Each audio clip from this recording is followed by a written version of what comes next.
On pense souvent qu'on est évolué, rationnel, civilisé. Ah oui, on porte des montres connectées, on lit Emmanuel Kant, on écoute de la musique classique, mais au fond de nous, on sait très bien que se cachent des animaux. Alors bienvenue dans ce numéro d'Épistème qui va explorer les animaux qui se cachent en nous. Les paons, les lynx, les vipères, etc. On va voir les vérités biologiques qui se cachent à l'intérieur de notre corps.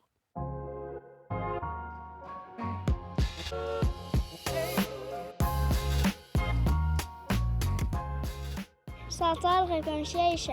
Poule mouillée. Passer du coq à l'âne. Je fais un froid de canard. Le chien aboie, la caravane passe. C'est pas le pagouin qui glisse le plus loin sur la banquise. La première expression que je préfère personnellement, c'est avoir une langue de vipère. On le dit de quelqu'un qui se sert de son langage un peu comme d'un poison. Mais tout ça, c'est tiré d'une erreur. Il n'y a pas de venin sur la langue de la vipère. Donc aucun risque d'empoisonnement lorsqu'elle vient tirer la langue. En fait, ce que la vipère fait à ce moment-là, c'est d'aller chercher des molécules d'air pour les ramener à l'intérieur de son corps. Et là, tout près de la langue, il y a un organe qu'on appelle l'organe de Jacobson qui lui permet en fait, grâce aux molécules qu'elle a ramenées à l'intérieur, eh bien, de connaître son environnement, suivre une proie ou échapper à un prédateur. Tiens d'ailleurs, en parlant de proie, il y en a un qui est le plus beau, il est fier comme un paon.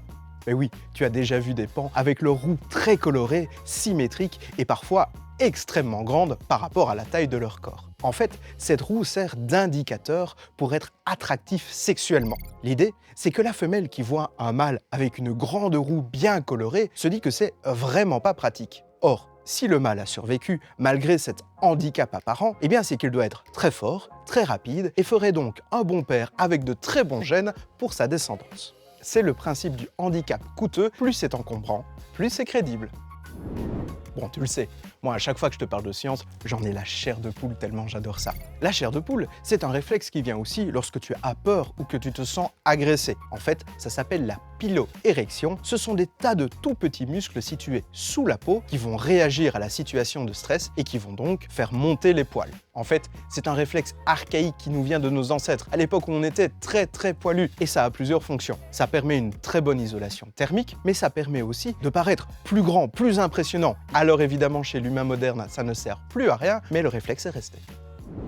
Une dernière expression que j'adore, c'est d'avoir les papillons dans le ventre. Si tu es avec la personne que tu aimes, souvent tu vas sentir des petits gargouillis dans les intestins. En fait, c'est pas très romantique. Il s'agit d'une communication entre le cerveau et tes intestins via ce qu'on appelle le nerf vague. Tu as peut-être déjà entendu dire que les intestins c'est le deuxième cerveau. Et là c'est complètement vrai via le lien entérique. C'est donc ce lien entre le cerveau et l'intestin. Lorsque tu es dans cette situation avec des papillons dans le ventre, le cerveau va communiquer aux intestins que la digestion c'est vraiment pas le bon moment pour la lancer à fond. La digestion va être ralentie, tu vas sentir des petits spasmes, voire des petits nœuds dans le ventre, et c'est ça, les fameux papillons.